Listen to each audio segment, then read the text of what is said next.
El tercer caballero tenía un amigo en China, así que le escribió pidiéndole la piel de una rata de fuego, que tenía la habilidad de ser inmune a dicho elemento. Prometió a su amigo cuanto dinero quisiera si se la conseguía.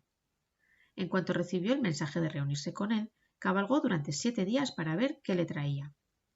A cambio de una gran suma de dinero, su amigo le entregó la piel de una rata de fuego. Cuando llegó a casa, la colocó cuidadosamente en una caja y se la llevó a la princesa mientras esperaba fuera la respuesta. El cortador de bambú recibió la caja del caballero y, como de costumbre, se la llevó a la princesa e intentó convencerla para que lo viera. Pero la princesa de Luz de Luna se negó, diciendo que primero debía probar la piel sometiéndola al fuego. Si era real, no ardería. Así que la sacó de su envoltura y abrió la caja. Después lanzó la piel al fuego. Esta se agrietó y ardió al instante, y la princesa supo así que ese hombre tampoco había cumplido su palabra. Al igual que los 2 anteriores, el tercero también había fallado la prueba.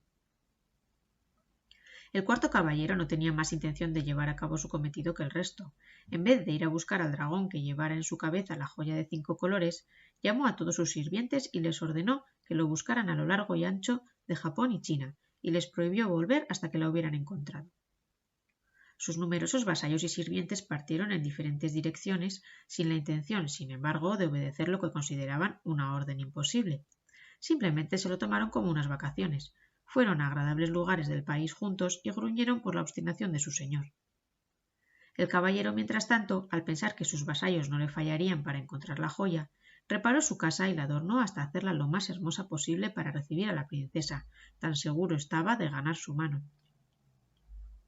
Un año pasó esperando y sus hombres no volvieron con la joya draconiana. El caballero se desesperó. No podía esperar más, así que llevó consigo 2 hombres y subió a un barco donde ordenó al capitán que partiera en busca del dragón. El capitán y los marineros se negaron a llevar a cabo lo que consideraban una búsqueda absurda, pero el caballero les convenció de zarpar. Cuando apenas llevaban unos días, se encontraron con una gran tormenta que duró tanto que, para cuando su furia se abatió, el caballero había decidido dejar la caza del dragón. Por fin llegaron a tierra, pues la navegación era primitiva en aquellos días. Agotado de sus viajes y de la ansiedad, el cuarto pretendiente se rindió al cansancio. Había cogido un fortísimo resfriado y se fue a la cama con el rostro hinchado. El gobernador del lugar, al escuchar su historia, mandó mensajeros para invitarle a su hogar. Mientras estaba allí, pensando en todos sus problemas, el amor que sentía por la princesa se convirtió en ira, y la culpó por todas las dificultades que había superado. Pensó que era muy posible que hubiera querido matarlo para librarse de él, y para ello lo había mandado a una misión imposible. En ese momento volvieron los sirvientes que habían partido en busca de la joya, y se sorprendieron porque donde esperaban ir encontraron a Lagos. Su señor les dijo que estaba harto de aventuras y que no pensaba volver a acercarse a la casa de la princesa nunca más. Como el resto, el quinto caballero también falló en su aventura. No pudo encontrar la concha de la golondrina. Para entonces, la fama de la belleza de la princesa Luz de Luna había alcanzado los oídos del emperador, y mandó a una de sus cortesanas para ver si era tan hermosa como se decía. Entonces la invitaría al palacio para convertirla en una de sus damas. Cuando la cortesana llegó, a pesar de las súplicas de su padre, la princesa Luz de Luna se negó a verla. La mensajera imperial insistió, diciendo que eran órdenes del emperador. Entonces la princesa Luz de Luna dijo al anciano que, si se la obligaba a ir al palacio, desaparecería de la tierra.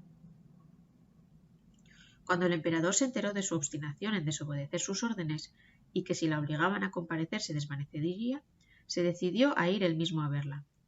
Así que planeó ir de caza cerca de la casa del cortador de bambú. Mandó un mensaje al anciano anunciándole sus intenciones y recibió el visto bueno de su plan. Al día siguiente el emperador partió con su séquito, a quienes dejó atrás pronto. Encontró la casa del cortador de bambú y desmontó. Entró en ella y se dirigió directamente donde la princesa estaba con sus doncellas. Nunca había visto una belleza semejante y no podía sino quedarse mirándola, pues era más hermosa que ningún ser humano y brillaba suavemente. Cuando la princesa Luz de Luna se percató de que un extraño la miraba, intentó escapar de la habitación, pero el emperador la atrapó y suplicó que lo escuchara. Su única respuesta fue esconder su rostro entre sus mangas. El emperador se había enamorado profundamente de ella y le suplicó que fuera con él a la corte, donde le daría una posición de honor y todo lo que ella deseara sería suyo. Estaba a punto de pedir un palanquín imperial para llevársela con él, diciendo que su gracia y su belleza deberían adornar un palacio, no estar ocultas en la cabaña de un cortador de bambú. Pero la princesa lo detuvo. Dijo que si la obligaba a ir al palacio se convertiría en una sombra y empezó a perder su cuerpo incluso mientras lo decía. Desapareció de su vista mientras él miraba. El emperador prometió dejarla libre solo si retomaba su forma anterior, lo que hizo al instante. Él debía volver ya, pues su séquito debía estar preguntándose qué podía haberle ocurrido a su señor imperial al no verlo en tan largo tiempo. Así que se despidió de ella y partió de la casa con el corazón entristecido. La princesa Luz de Luna era la mujer más hermosa del mundo, en su opinión, y todas las demás no eran sino meras sombras a su alrededor. No dejaba de pensar en ella. El emperador pasaba entonces mucho tiempo escribiendo poemas, en los que hablaba de su amor y devoción, y se los enviaba. Y, aunque se negó a volver a verlo, le respondió con muchos versos de su propia mano, que le decían gentil y amablemente que nunca podría casarse con nadie de la tierra. Esas pequeñas canciones le alegraban el día. Sobre esas fechas, sus padres adoptivos se percataron de que, noche tras noche, la princesa se sentaba en el balcón y miraba durante horas a la luna, con una mirada de profundo abatimiento que siempre acababa en lágrimas. Una noche, el anciano la descubrió llorando como si se le hubiera roto el corazón, y le pidió que le contara la razón de sus penas. Entre lágrimas, ella le dijo que había acertado al pensar que no pertenecía a este mundo, que en verdad venía de la luna y que su tiempo en la tierra se agotaba. En el 15º día de ese mismo mes de agosto, sus amigos de la luna vendrían a buscarla y ella tendría que volver. Sus padres estaban allí, pero al haber pasado una vida en la tierra, ella les había olvidado, como le había pasado con el mundo lunar al que pertenecía. Lloraba, le dijo, al pensar en dejar a sus amados padres adoptivos y el hogar donde durante tanto tiempo había sido feliz. Cuando sus doncellas lo escucharon, se pusieron muy tristes y no pudieron comer ni beber por los sentimientos que les causaba la idea de que la princesa partiera pronto. En cuanto las nuevas alcanzaron al emperador, éste envió mensajeros para descubrir si eran ciertas o no. El anciano cortador de bambú salió de la casa para recibir a los mensajeros imperiales.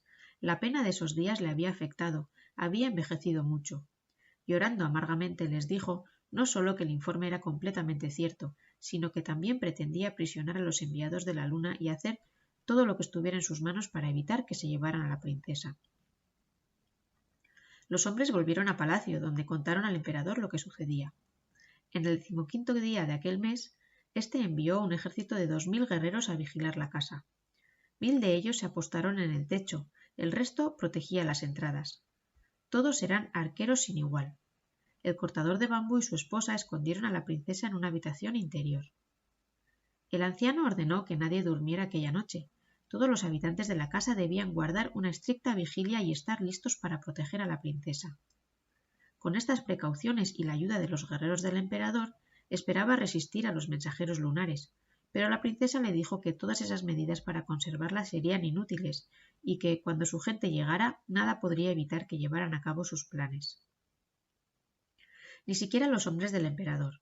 Entonces añadió entre lágrimas que le daba mucha pena dejarlos a él y a su esposa, a quienes había aprendido a amar como si fueran sus padres, que si pudiera se quedaría con ellos durante su vejez y que intentaría devolverles todo el amor y la bondad que le habían mostrado durante su vida en la tierra. Llegó la noche. La amarillenta luna de la cosecha se alzó en el cielo, llenando al adormilado mundo de su luz dorada. El silencio reinaba entre los bosques de pino y bambú, y en el techo 1000 hombres esperaban con las flechas prestas. Entonces la noche se volvió gris conforme se acercaba el alba, y todos confiaron en que el peligro hubiera pasado, en que la princesa Luz de Luna no tendría que dejarles al final.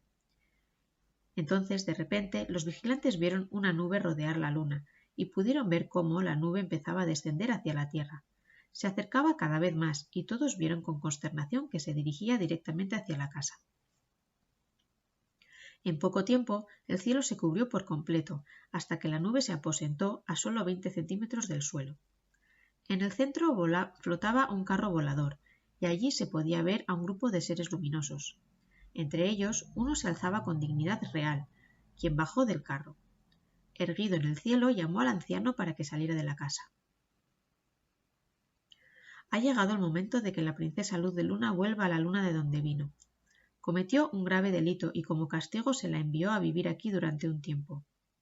Sabemos el buen cuidado que le habéis dispensado y, para recompensaros, os hemos enviado riqueza y prosperidad en el oro que encontrasteis en los bambúes. He criado a la princesa durante 20 años y nunca ha hecho ninguna maldad. Por tanto, esta no puede ser la dama que buscáis, respondió el anciano. Os suplico que busquéis en otra parte. Entonces el mensajero la llamó con fuerza en la voz. Princesa Luz de Luna, salid de este humilde lugar.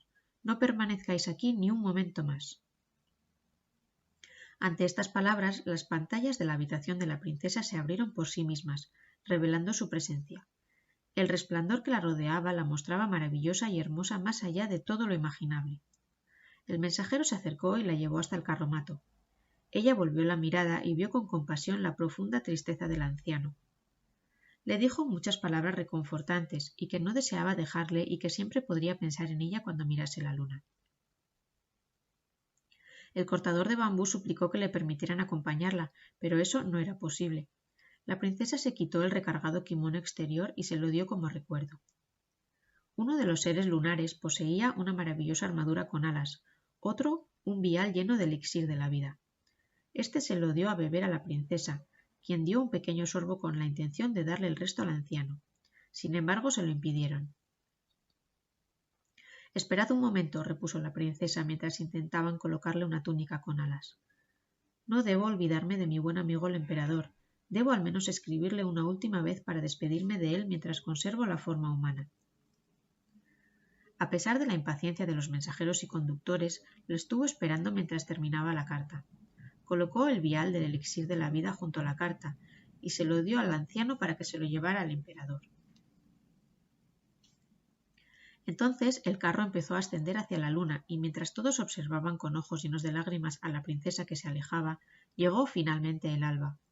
En su rosada luz, el carro lunar y todo lo que había en él desaparecieron entre las nubes juguetonas que ahora cruzaban el cielo arrulladas por el viento de la mañana. Llevaron la carta de la princesa Luz de Luna al palacio. El emperador temía tocar el elixir de la vida, así que lo envió junto a la carta a lo alto de la montaña más sagrada de la tierra, el monte Fuji, y allí los emisarios reales lo quemaron al amanecer. Por eso, todavía hoy se dice que se puede ver humo partiendo de la cima del monte Fuji hacia las nubes.